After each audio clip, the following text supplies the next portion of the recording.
G'day everyone, Viv here. I hope you're all keeping well, whether you're tuning in and watching live or catching up with this later on. I hope you are keeping well. Welcome back. So I wanted to start doing some live feeds. It's probably just for this hobby update, which I'll do every Monday. I'd like to start at 9 p.m. on Mondays, Eastern Standard Time in Australia, but we'll see how that goes. It's 9:30 at the moment. Had a little bit of trouble putting my daughter to bed, so I hope everything works out. It's the first time I'm using this sort of setup and streaming live on YouTube, so using the YouTube live feature. I've done Google Hangouts before in the past, but now I know the quality of this video is not going to be fantastic because we have a crap internet connection, and we're waiting for a new one to come online soon, so we'll see what happens when that comes along. It certainly should be much better, and I'm hoping we'll be able to get a HD stream out of it. I mean, right now the YouTube stream says that it's frozen, so we'll see. Anyway, let's have a look at tonight's topics. I wanted to run through these points here, let you have a quick read, and then I'll run through them. So there we go, there's the first one, live feeds and streams. So like I said, I'd like to every Monday night stream live while I work on some projects and either paint miniatures or assemble miniatures. We'll see what happens. It's basically just a live stream, right? Switch the cameras on, roll, prepare a little list of topics like this so I know what I'm going to ramble about, and sit here and ramble and assemble miniatures or paint miniatures and basically just share what I'm doing. Excuse me. So let's quickly run through these and then I'll try and hit them off as we ramble. So Kickstarter, my opinion. I filmed a video the other day about this, but I wanted to just redo it here live just because I wasn't happy with that video. Games I'm starting to play, there's always constantly loads of games coming along, and that sort of ties into the Kickstarter topic. There's always lots and lots of things happening on Kickstarter. So games that I'm starting to play, we'll talk about those. Games I'd like to be playing, or games that I have played and would like to play more of. I'd like to talk about Salute versus Cancon. We'll see how we go. My stream health over here, I must get a chair that doesn't squeak too. My stream health is not very good. Apparently it's gone orange. I'm hoping our new internet connection will solve these problems. Salute versus Cancon, there was a pretty big difference. I want to talk about that. I want to touch on things you'd like to see from me. Now that is only going to be possible if you guys give me feedback, either on my Rubbish In, Rubbish Out Facebook page or in the comments of this stream. Now I have no idea how this chat function works. I guess we'll figure that out as we go along. Like I said, I've never used the live streaming function. It's in beta on YouTube before, so I have no idea how this is going to turn out. We will see. I'm also in the process of developing a regular content schedule so I can get back into uploading videos and hopefully have a little bit of structure to that. So for example, Monday nights will be my live stream, my vlog, just like I said before, me sitting down, painting, assembling miniatures to be painted, blah, blah, blah. And any questions if anything pops up in the chat. So that's the topics for tonight. If you guys have any suggestions, somewhere in the link below in the description, or certainly on my Facebook page for Rubbish In, Rubbish Out, if you go there, you'll find a link off to a SurveyMonkey questionnaire form. It's got 3 things on it. One of them is a topic for me to ramble about. The second one is some questions that you'd like to ask me if you want an answer to those in a live stream. And the third one is your name if you want to put something there so I can introduce your question. Anyway, so there we go. Let's get on with these Boromites. This is what I'm working on. These Boromites from Gates of Antares. Now, that is one of the games that I am getting into, but we'll talk about that later on. First up is that live streams. I think we know what that is, right? I've been over it, mentioned it several times. Oh no, now I'm getting warnings. We'll see what happens. You know what? There's not much I can do about it. We've been at the live streams. I want to start doing some live streams. They're a little bit easier, a little bit more sort of casual. There can be some involvement back and forward, but we'll see. We'll see how that turns out. Now, Kickstarter, right? This is the big topic out of all of these. Kickstarter is the big one, right? It's massive. There's Kickstarters happening all the time.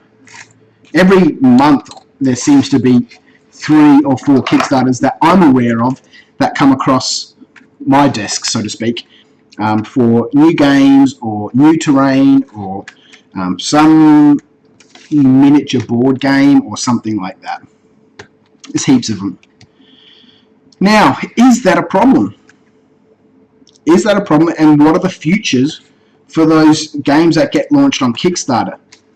Now, I wanted to talk about this from my sort of, I was going to say my perspective, but I want to talk about it from a retailer's perspective, and I'm not a retailer anymore, but certainly when I had my shop, and Kickstarter was still quite active when I had my gaming store a couple of years ago. It was an issue then, and retailers that I talk to now, it's still an issue now. So I want to come at this from that sort of retailer's perspective. And to some extent, I guess I'll touch on sort of us as the consumer, as the hobbyist, as the people buying and playing these games. I can watch this stream, it's slightly delayed back, and I've got to do something about my hair, right? I've got to get it cut, and I need to do something about this bald spot that's appearing. Nah, fuck it. It's going to go bald. Maybe I'll just shave my head. So, Kickstarter, right? Now, from a retailer's perspective, lots of retailers that I talk to don't stock a lot of games that get launched on Kickstarter. Now, for example, Mantic is one of the big ones, right? You'd think that Mantic products would be everywhere. They're quite a big company now, right? Although they have recently sort of been looking for new staff, and one of the global marketing manager's job was to make Mantic a household name, so that kind of implies that it's not already a household name. So if you haven't heard of Mantic Games, then there you go. They produce games like Kings of War, Warpath, Dead Zone, and they've had quite a number of successful Kickstarters. In fact, I'm pretty sure that is now their model for releasing new games. They certainly did one for the second edition of Kings of War. That's how they release products, right, on Kickstarter. So you'd think that those products would be big in retail stores, right? They get all this money, they produce some good games. Now, Mantic make good games. Oh, we're dropping frames again. Fuck off. Stop showing me those messages. There's nothing I can do about it. All it's doing is upsetting me. You'd think that they'd have their products in stores, but it's hard to find. In fact, a couple of years ago, one of the big distributors here that supplies products to retail stores stopped supplying those products, right?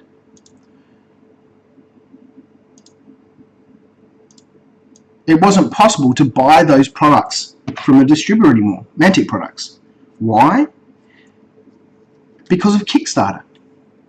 How's that, Viv? How does that make any sense? Why does Kickstarter affect the retailer's market? Well, I'll tell you how it affects the retail market, right? Miniature games in this market, in this current environment, where there's so many games being released, where it's relatively easy for someone to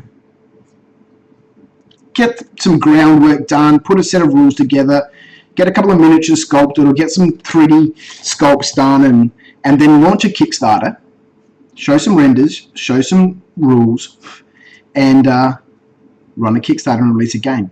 It's so easy nowadays for people to do that from a retailer's perspective, it's difficult to keep up with the hype that happens, right? At a retailer level, you're pretty much restricted to a local zone.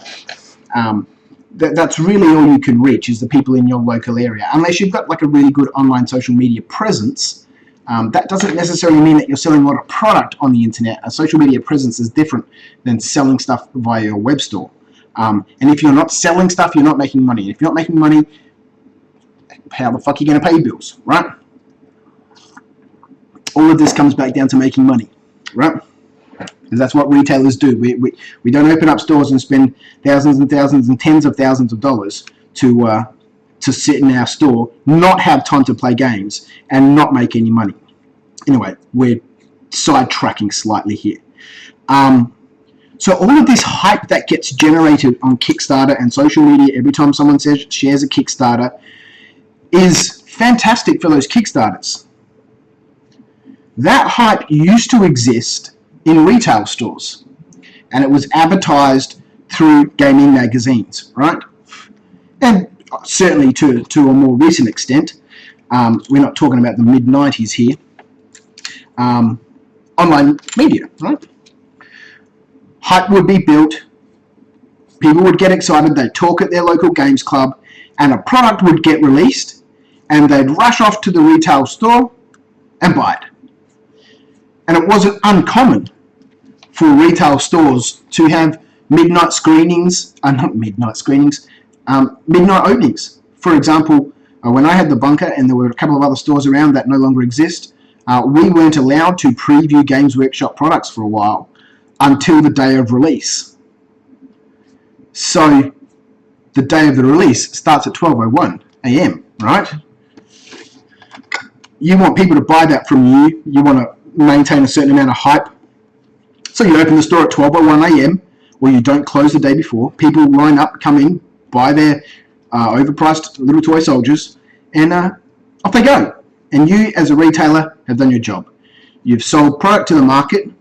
Your account rep is happy. Your distributor is happy. You're happy. So everyone's making money, right? The hobbyist is happy. He's got his products. He's happy. Now, Kickstarter.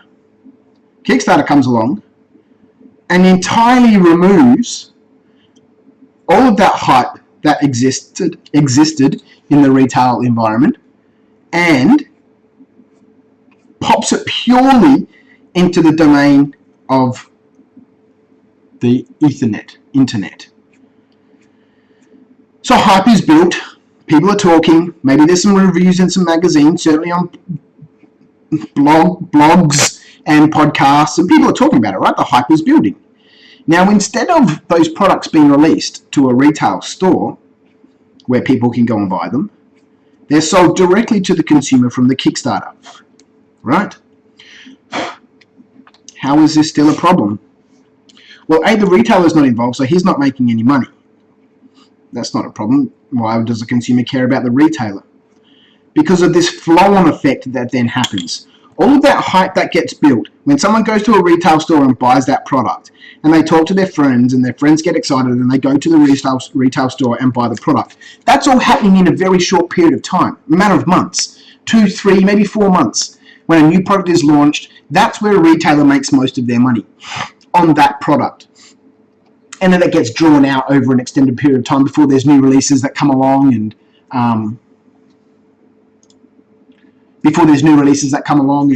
and sort of that hype then generates that big influx of money. And this is the process, right? You get a new game in, there's a big influx of hype, you sell a lot of it, and that's where you make your majority of your profit from that release, which then spreads out for however long that product remains on the market and is popular in the marketplace. And then a new product comes along the next month, hype is built previously to that, you make money, blah, blah, blah. All of that happens, right? That's how a retailer survives. But if you remove that 3 or 4 months of intense activity, then the incentive, if you remove that from the retailer, the incentive then to stock that product in the future is significantly reduced. Why? Because all gamers, me, probably you, all love the shiny, right? We love shiny.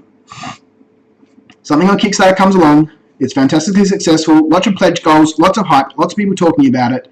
We all pay our money at the end of the Kickstarter and then we wait for a year. Hopefully. 6 months if we're lucky. Some of us still waiting for years, right, for some of these Kickstarters to ever come through, and we've sort of written them off and going, okay, yeah, I'm never going to do it again. But you do, right? You do. You go back and the shark bites your finger, so you go back and you put your finger back in the pond. So that takes a year, right? From the time people are all excited about their product, excited about their Kickstarter, all of that hype dissipates. Kickstarter finishes, pay my money, I wait 3 months, 4 months for my product. I might get on the Kickstarter and start going, hey, where's my product, blah, blah, blah. And if all things go well, hopefully 6, 7, 8 months later, certainly hopefully less than a year later, I get all my products. We'll forget about what happens if the Kickstarter is delayed. That has a bigger impact on what has already happened, is that the hype is gone, right? The market's moved on because Kickstarter. The market has moved on. That initial burst of activity that the retailer relies on for that product range or that product launch is gone. So now we come to, how does this affect the retailer? Well, like I mentioned, the retailer relies on that initial burst of activity to make their money from that product. If they're not going to make money from that product, it's very, very difficult from a business perspective to justify the cost of bringing in a new range. Bringing in a new range doesn't mean bringing in 4 or 5 products out of a catalog that might exist of 50 or 60. Because you'll order 5 or 6 best-selling product, excuse me, and you'll have a whole bunch of people coming in looking for stuff that you don't have. They'll go away and buy it online. By the time they've bought it online, you've gone, oh, I'll get that in because Frankie will come back next week and I'll have it. So Frankie comes in next week and goes, I already bought it. So now I'm out of pocket, right? I bought a product, put it on the shelf. Frankie doesn't want it anymore because he got it online because I didn't have it. Because I didn't have it because the initial hype didn't exist. That all the core players, all the people who were super excited about this have already bought it and gone on, moved on. Either playing new games or just waiting for that Kickstarter to come through. So now, this continual barrage of activity on Kickstarter has a tremendous impact on the market. Why? This I'd like to have a debate about with people at some stage, if we can organise that perhaps. Maybe I'll get myself organised to have a debate with a couple of people. We'll get some people on a Google Hangout or something like that. Or do let people phone in via Skype. I don't know. We'll figure something out. What was I talking about? I can't remember. I lost my train of thought just then. Maybe it'll come back to me. So from a retailer's perspective, this Kickstarter business affects whether they make the decision to stock a product range or not. As I mentioned, Mantic, fairly popular company, fairly popular game, and certainly this year have boomed because of the collapse of the Warhammer Fantasy universe and market. They've picked up a massive amount of players still looking for that rank and file mass battle game. You'd expect them to be on the shelves, but they're not. It's hard to find them on the shelves. Why? Because of Kickstarter. And I know this because I speak to the retailers and I ask them, why aren't these on the shelf? It just doesn't move. Or if it does move, there's not a lot of money in it because I'm only selling a certain amount of product, that it doesn't make it worthwhile to invest the thousands of dollars, rearrange my shelf space, allocate shop floor space to stock this product. So it's not on the shelf. So how does this affect the market, right? You're telling me. Oh yes, and this is where I got sidetracked about having a debate. Because, whether people want to admit it or not, if we didn't have retail stores selling and promoting games, this market would be completely different than it is now. People like to think that the online industries and online sellers and stuff do a lot to promote and support games, and yes, they do. But the internet is such a massively diverse and varied place, right? Everyone has their own retailer that they like to buy product from, and a lot of those people who sell discounted games, and there's a lot of them, are quite geographically dispersed. They don't have much interaction from a physical perspective to encourage people to look at new stuff. It's kind of like having a library, right? Let's put it like this, if I can use an analogy. It's kind of like having a library in your suburb. And you go there on a weekend to go find a new book, right? Because the internet doesn't exist, or you don't use the internet or whatever. Let's forget about the internet for a second. You go to the library to look for a book. And there's lots of other people in the library. This analogy works for an online store as well.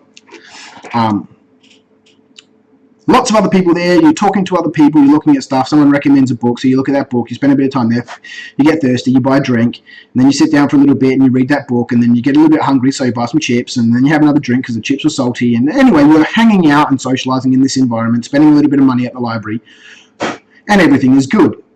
The market is going well, the librarians are flush with money, and they're able to bring in more books, and blah, blah, blah, blah, blah, blah. Now, a second library opens up around the corner. And then a third one, and a fourth one, and a fifth one, and a sixth one. But they're very small libraries. They don't stock a full range of different sorts of games. Because those guys open up their library to support the sci-fi books. And those people open up their library to support the fiction books. And so what you end up with is this fracturing of a market, of a social community. You end up... Oh, look at us. We've got a bunch of comments just popped in. Big hi from Poland. Yep, really frustrating. Hope it gets sorted. It's Australia's fault. Yeah, it is. There's a lot of lag. If you ever catch up with me, there's a lot of lag. A, because we're in Australia, and B, and we have a really shitty internet connection here at home. So I'm sorry. It might be troublesome to deal with, but I'm expecting that to change in the next couple of weeks when we get a brand new internet connection. Let me just reply here.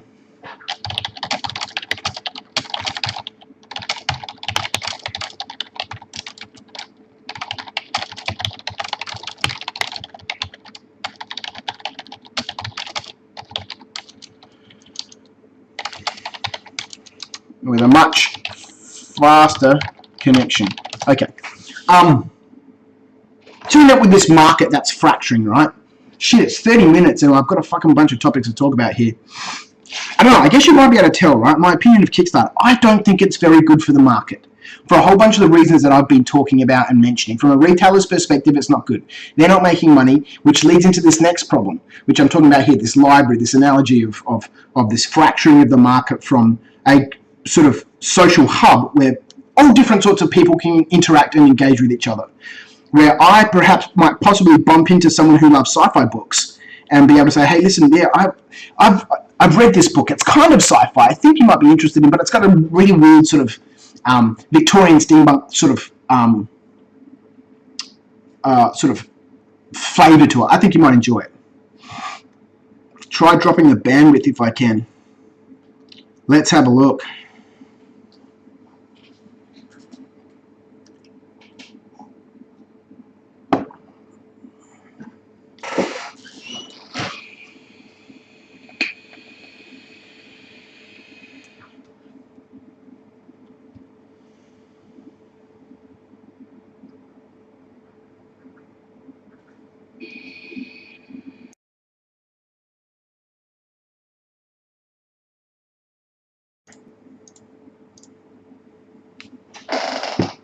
Okay, technical issues aside, we'll see what happens. I've dropped the bit rate of this stream all the way down, so hopefully it becomes constant, but it's not going to be shit, right? Like it was just before after I watched and played that back. The audio chopping in and out as those frames are being dropped. That's super annoying, right? So at